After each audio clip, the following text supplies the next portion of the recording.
Breathe in, breathe out.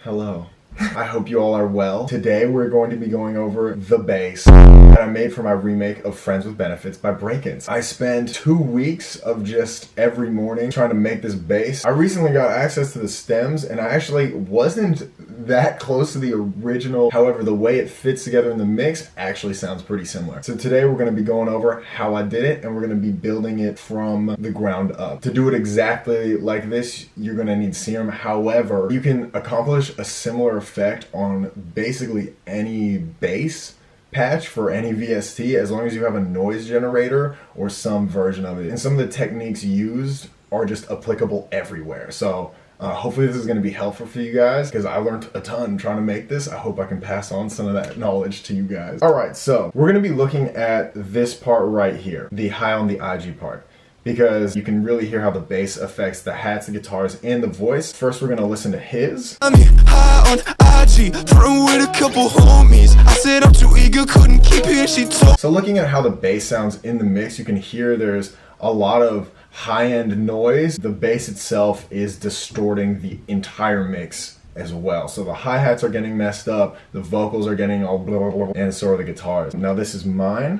High on the IG, flirting with a couple homies. I said I'm too eager, couldn't keep it, she told me. I think mine is actually a little bit more aggressively distorted in terms of the entire mix than Brakence's one. However, it is very fun to make the mix just explode. Let's see how this works. So we just have a Serum preset, an EQ that boosts the sub and the high, a compressor which is sidechain to the kick to make room for the kick when the kick hits, another EQ which will take out low end from the stereo signal and put high end back into the stereo signal, and a high pass which only comes into effect during one part of the song, which is right here. Try and catch me, turn up loose ends. You can see here the high pass is being automated from the bass, so just taking out the lows and then putting them back in. And also the volume is being automated in that part. Alright, so let's build it. We opened up a new software instrument track. We're going to open up an instance of Serum, and then what you're going to do is go to the bass presets and then find the sub DSKPRC. I don't know what that stands for. The signature sound of this bass comes mostly from how the entire mix is mastered and how it sits in the mix, and less the intricate details of the patch. But we're going to work it from the ground up and see how that works. So this is what it sounds like. Nice. Next we're going to add a sub. We're going to make it the same octave. And this is what it sounds like with the level turned up. This is what it sounds like off. It makes it pretty boxy and chunky, but what we're going to do is just turn it way down to 11. So it's this really subtle effect. It just adds a little bit of chunk to it. It's just a very subtle chunk. And then we're just going to use the default noise and turn it way up to, I think, like 13. So it's just so much noise. And so this is going to come into effect later and really make it sound nasty when we add the compression and distortion to it. Then in here, we're gonna go add some dimension to it. So turn off the hyper because that just makes it sound silly. And then we're going to add just a little bit of dimension. So as we talked about in the vocal video, what this does is add 2 delays, one in each ear, that are mistimed, and the size just dictates the timing of the delays. So the larger the size, the longer it takes for the delay to kick in, and the mix is just how loud those delays are. So let's turn them all the way up, and just so you can hear what's happening. So you can hear that doo-doo. But then if we turn down the size, it's a much shorter time for that delay to hit. But it's still got some width, so if we turn it off all the way, so that's cool. It adds like some proper dimension as it would to our bass. But we're gonna turn down the mix to about 11 here and make it more subtle. So this is it off, this is it on. It adds a very subtle beefiness to it. Now we're gonna add some more dimension to the highs later, but first let's get into the distortion. So we're gonna add an EQ here, and then we're just gonna add a bunch of sub to it, and quite a bit of highs as well. So the point of this is to crank those sub frequencies to push into the compressor so that when it distorts in the sub, you really hear it clip in and out in the highs as well, because this is gonna be the most noticeable part when you're not listening on good speakers. So now we open up a compressor plugin. I like this one. I'll just quickly explain sidechaining in Logic. So what you're gonna wanna do is go to your kick and open up a bus. We're gonna use the one I already have. And then this will be set to stereo output. But the problem with that is it's gonna be doubling the kick sound. So what you wanna do is go no output, and then there won't be any output coming out of the bus, but there will still be signal going into it. So then in your sub channel, you can go to the compressor and sidechain this compressor to that kick. That signal is going through that bus, but not putting out any output. So it won't be doubling the kick sound. It'll just be providing signal for the compressor to sidechain to. And then we can mess around with our sidechain settings. So for this one, I just really went tiny. This is probably awful practice. I just wanted it to be extremely responsive to the kick. So when the kick's on, the compressor's on, and when it's off, the compressor's off. I just cranked the ratio and turned down the threshold so that it would be extremely aggressive. So we can see that in action here. If we turn off the sidechain to internal, the compressor is inactive. However, when we put the sidechain onto the kick bus, you can see the compressor activating when the kick hits. Now, here's the special part. Right now, this is what our bass sounds like. Sick. Now, let's turn on this soft distortion here and see what happens. Holy cannoli, that's crazy. We're just gonna turn up the sub a little bit. Hell yeah. So let's compare it to the other patch here. So what we're gonna do is just bring down the MIDI region.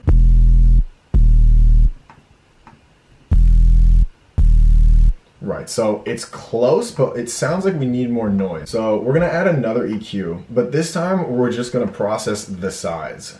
So Logic has this awesome little capability. You click side only. And what we're gonna do is take out the low end from the sides. You can get a really gnarly sound when you have bass in a stereo field, but it can also cause phasing issues and really make the mix muddy and gross.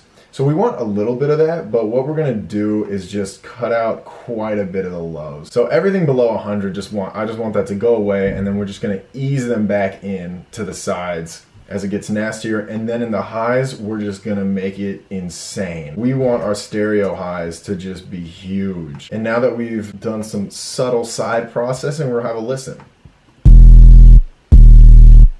All right, and then now with it. So you can hear we're just bringing a little bit more air back into the mix. Now that we've taken out the lows out of the side channels and put some highs back in, what we're gonna do is have a listen to the original and try and compare where we're at. All right, and this is where we're at.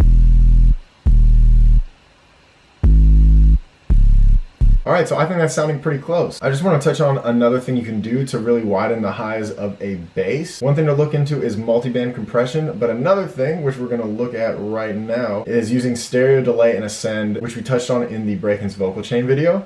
But basically what you do is you open up ascend, you take the EQ, you remove the low, as much low end as you want. So we're just going to do it up to 200-ish. Just shave all of that off, and then you're gonna add the stereo delay plugin.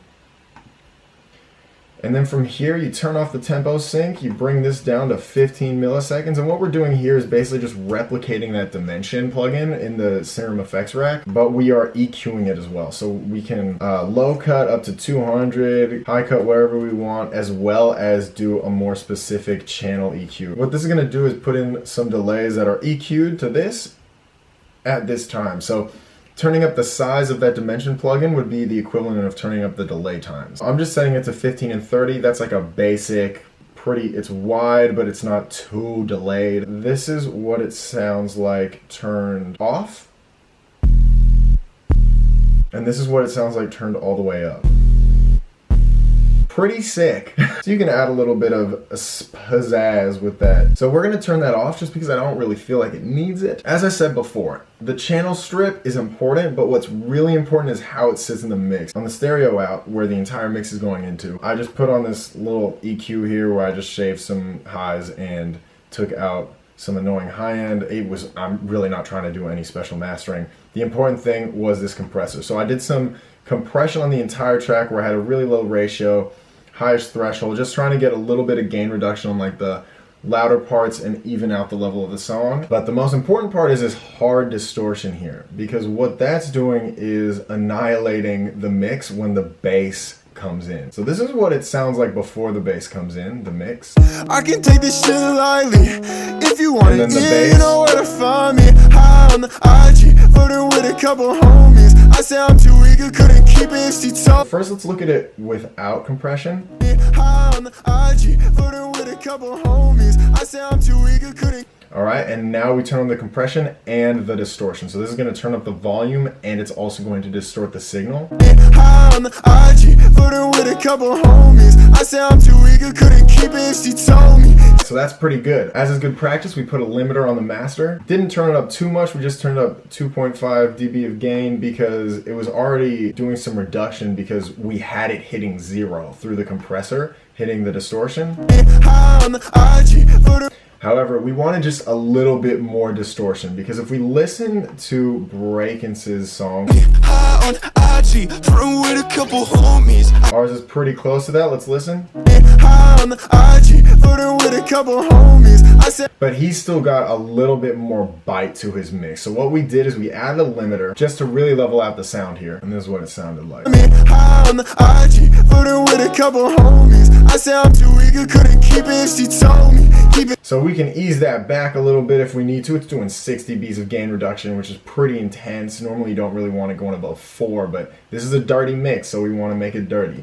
High on the IG, And now let's compare. high on IG, flirting with a couple homies. I said I'm too eager, couldn't keep it if she told me. High on the IG, flirting with a couple homies. I said I'm too eager, couldn't keep it if she told me. So I think we could add even more noise to our bass. So what we can do is just turn this back on and also crank this up even more. And then we can also turn up the highs in the channel, in the stereo EQ as well. And what turning up the highs in the entire master will do as well is provide more highs in the guitars and the voice for the bass to distort. Keep it low key, only rule is staying open. I'm like, where my line go? You just stole it. Nice. So that sounds pretty good in my ears. It's not perfect. Just to break down the theory of what's happening and why it makes the entire mix go blah, blah, blah. This is just my understanding of it. I'm not actually sure if this is completely right. But essentially what's happening is the sub from the bass is louder than everything else. And it goes up and it hits the threshold for the distortion. And the entire mix squares off. So it is just flattened by the bass. And then as the sub goes back down, the mix is then let up again. So what that would sound like was the highs being reduced as the sub hits the distortion level and then raising again. And so that's how it makes that flutter effect. You can also hear this in Zanny by Billie Eilish when the sub's hitting and she is singing over it. People have replicated it by like singing into a fan. I'm pretty sure that's what's going on there. Let me know in the comments if it's not. Because I'm just... Alright, so just to review, basically we have this Serum preset. The important things here are just having like a subby type of oscillator to really get that flutter effect when it hits the distortion on the compressor. Then we want noise. That'll really make the sound dirtier instead of just clippy from distortion. Then we want width. In some form of another, you need width, especially in the higher end. Then we add this compressor to do our first pass of just explosive distortion. And you want a sidechain.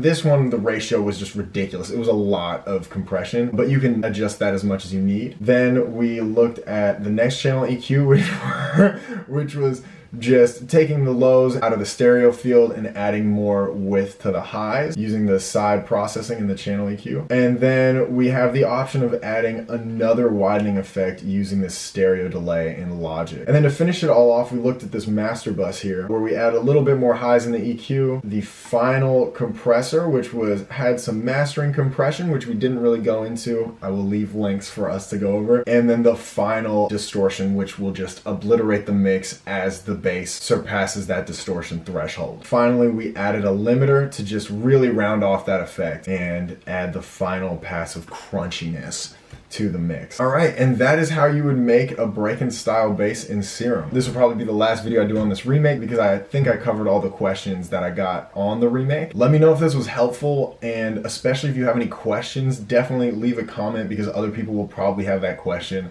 and we're just trying to make this as informative as possible. If you want more help with production, feel free to join the Discord and ask any questions there. Post your songs and stuff and we can comment on it. We got some pretty talented producers in there, and everybody's very helpful and kind. Next week, I'll be doing a tutorial on how to play my song Winter. That is it. I hope you guys have a great day.